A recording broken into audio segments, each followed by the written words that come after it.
Wake up again.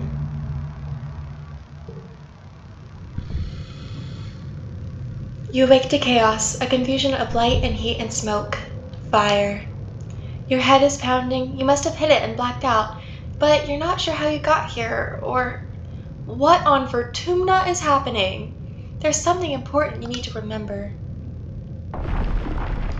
Your stomach lurches and the floor crumbles beneath your feet, then collapses.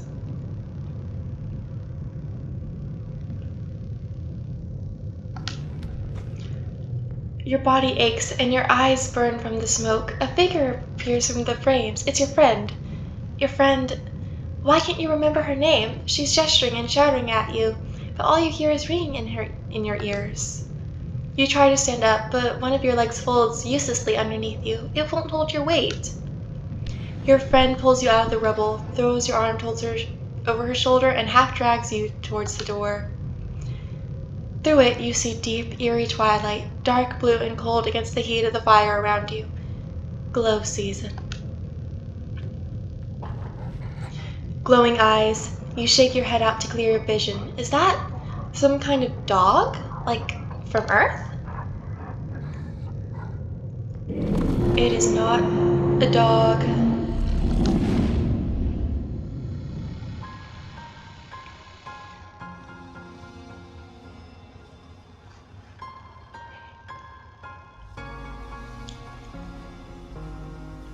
I was a teenage exocolonist.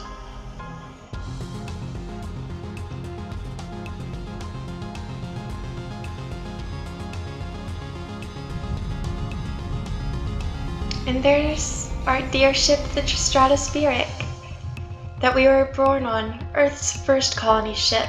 Through its 20-year voyage, your parents run the hydroponic gardens, which makes the fresh air and vegetables for the ship. Like the other colonists, they bravely chose to make this one-way journey to the uncharted planet Vertumna 4 in the hope they could escape Earth's troubles. They had you the old-fashioned way, merging their genes like they merged their cultures and traditions.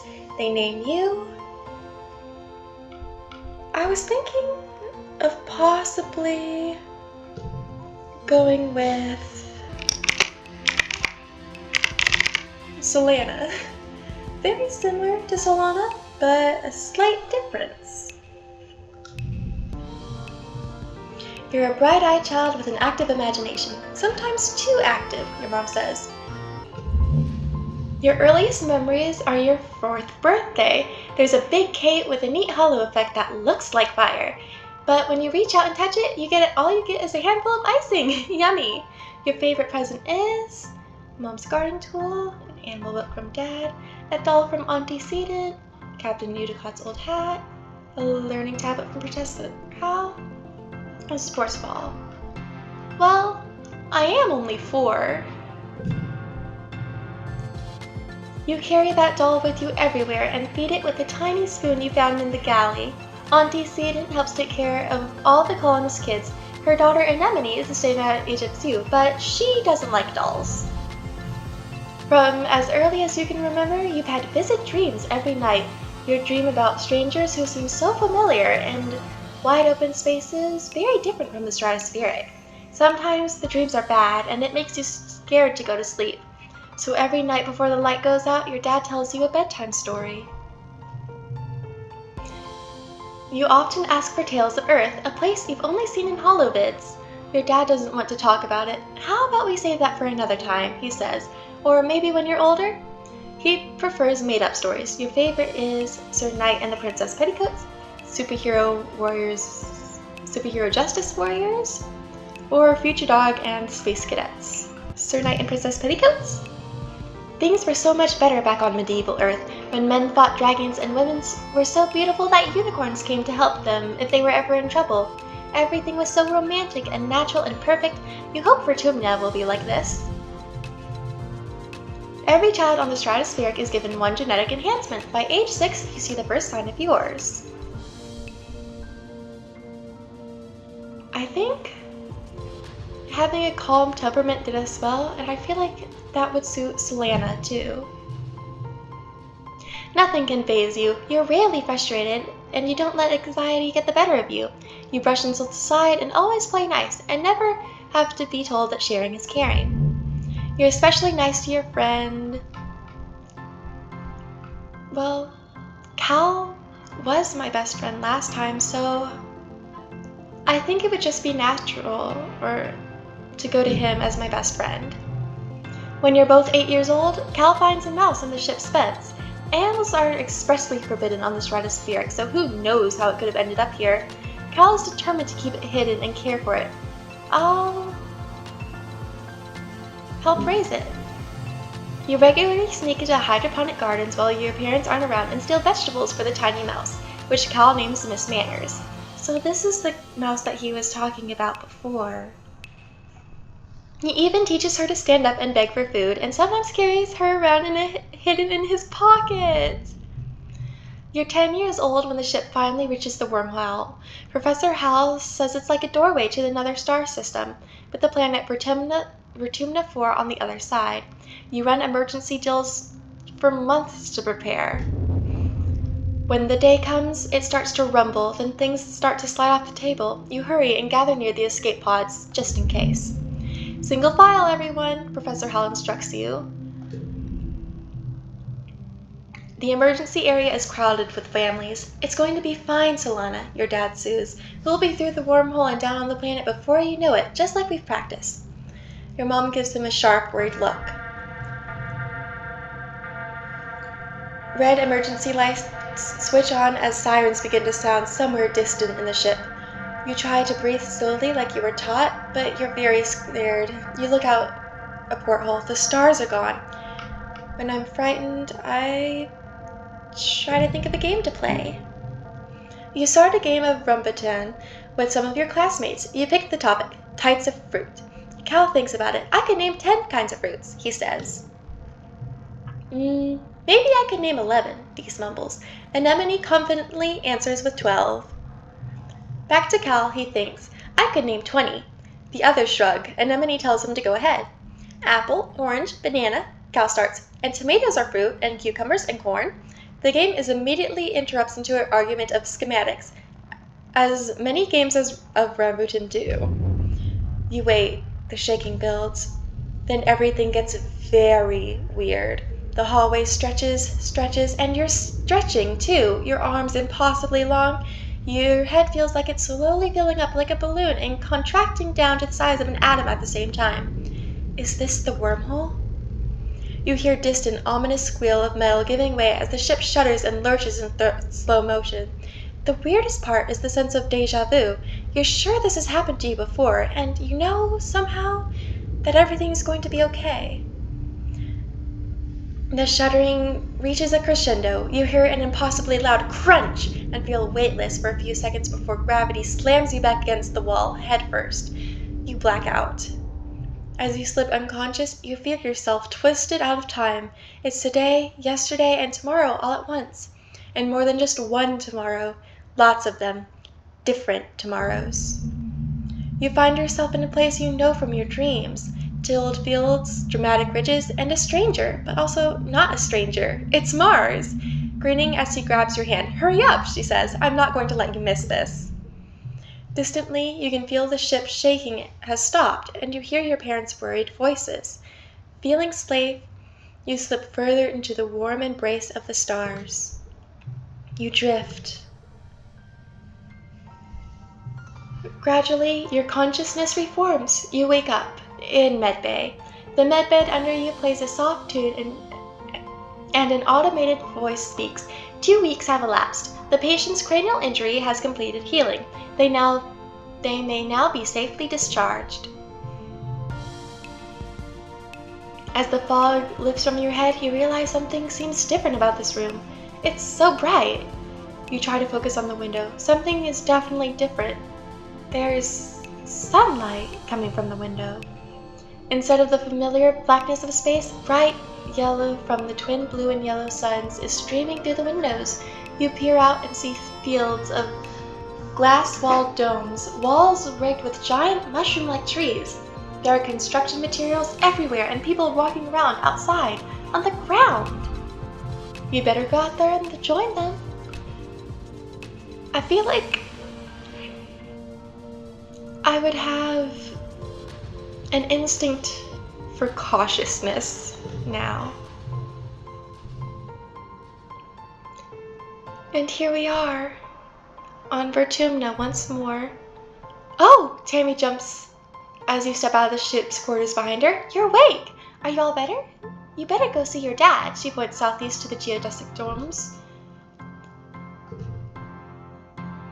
Tammy.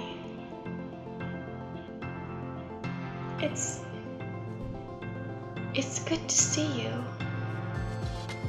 Alive. Once again. Tammy looks concerned.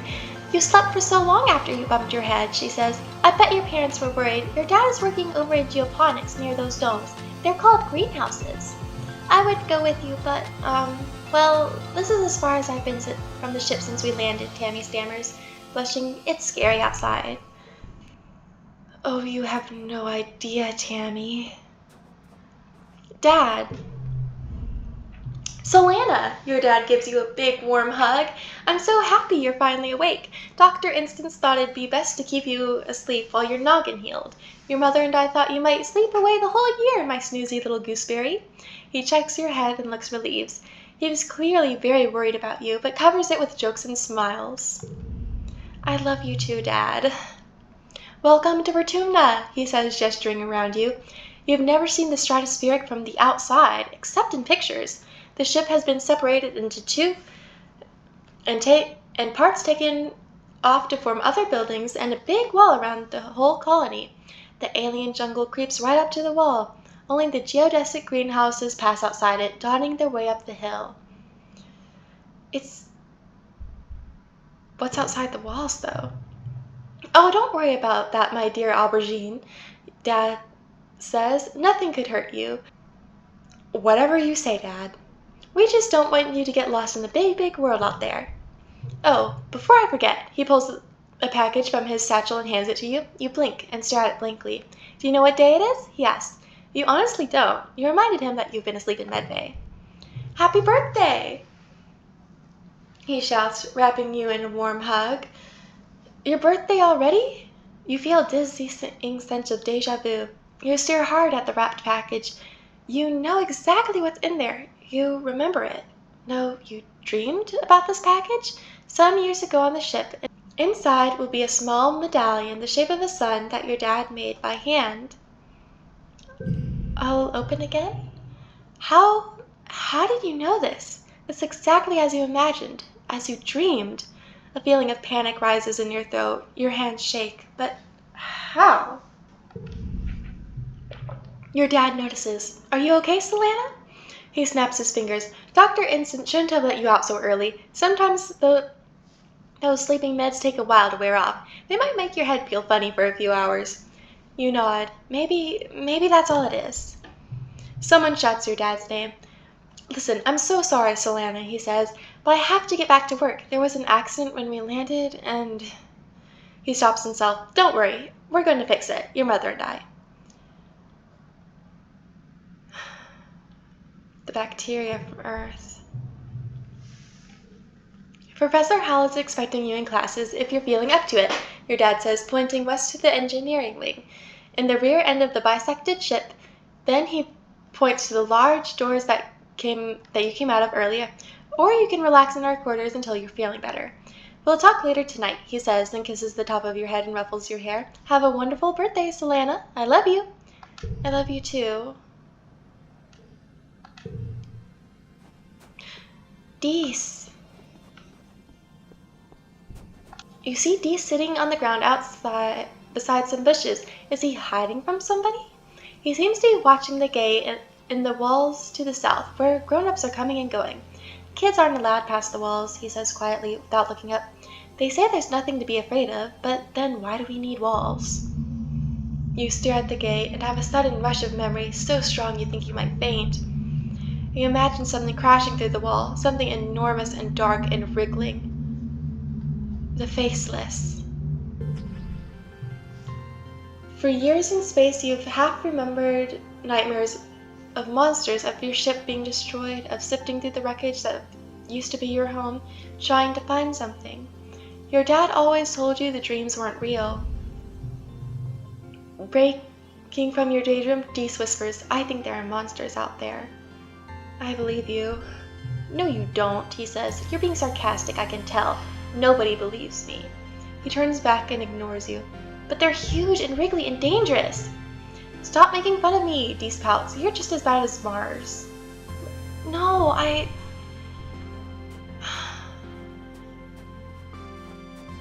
It's Anemone! Look how small she used to be. Hiya, Solanna! Anemone seems really at home here. She's rolling a sports ball around with her foot, making patterns in the weird blue snow. This stuff is different from snow on Earth, she tells you, because it isn't cold, but it's still neat, and you can make stuff out of it. Your foggy head clears a little. Anemone is simple, physical, real. You always feel grounded near her. Have you seen any monsters? Nope, just some little bugs. The grown-ups would say if there were monsters, right? She shrugs and smiles reassuringly. Even if there were monsters, Chief Rat would beat them all up, so don't worry. My mom says we're safer here than we were in space.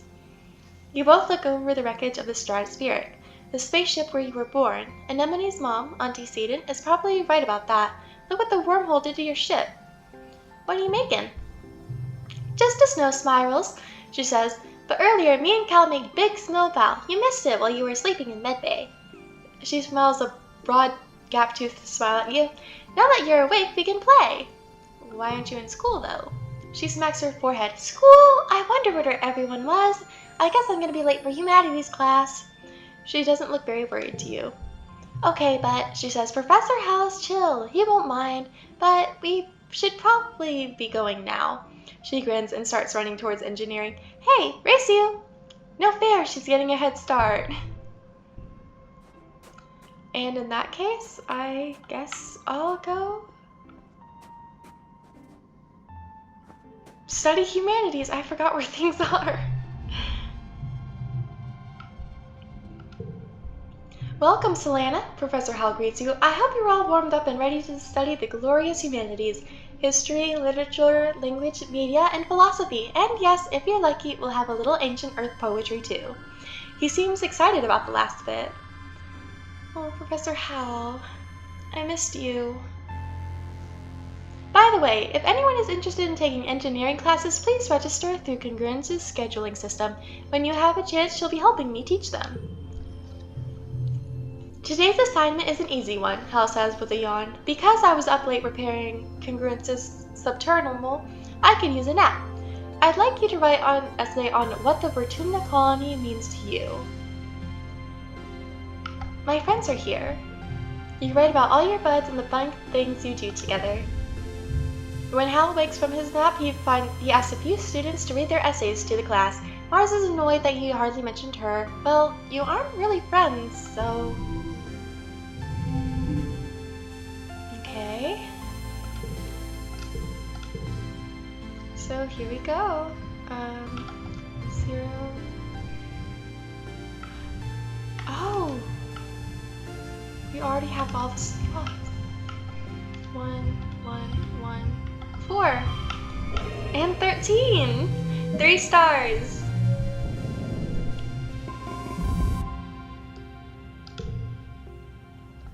Oh hey, I already have some animals.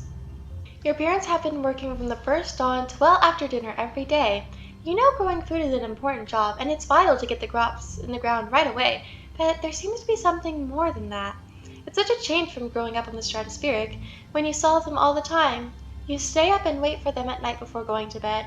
Though you can tell they're exhausted, they make an effort to spend time with you. I'm sorry we haven't seen much of you, little gooseberry, your dad says. Your mom watches you as she works a pebble out of her gardening tiller, which also serves as a crutch. How have you been holding up? I learned some stuff in school. I'm glad to hear that, your mom says. I want you to study hard, work hard, and stay out of trouble. I'll try.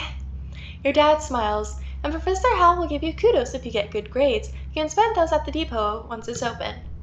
You know, your dad says, raising an eyebrow at your mom, I think there's lots of different ways to learn, and school is just one of them. You can learn from working on a hobby or by helping a friend. Very true. Your mom shakes her head and sighs, though you can tell she's trying to put on a gentle expression. We both agree that this colony is an experiment, and that means we're going to do things differently than on Earth. You're old enough now to start making your own decisions about your education and future, and if that means find your own way, we'll accept that. Your dad puts a hand on your shoulder. We'll be proud of you no matter what you do. Try talking to your friends. They may have some ideas for how you can spend your time. And come by Geoponics, your mom adds. We could use your help. Okay. Um, I guess we'll see next time.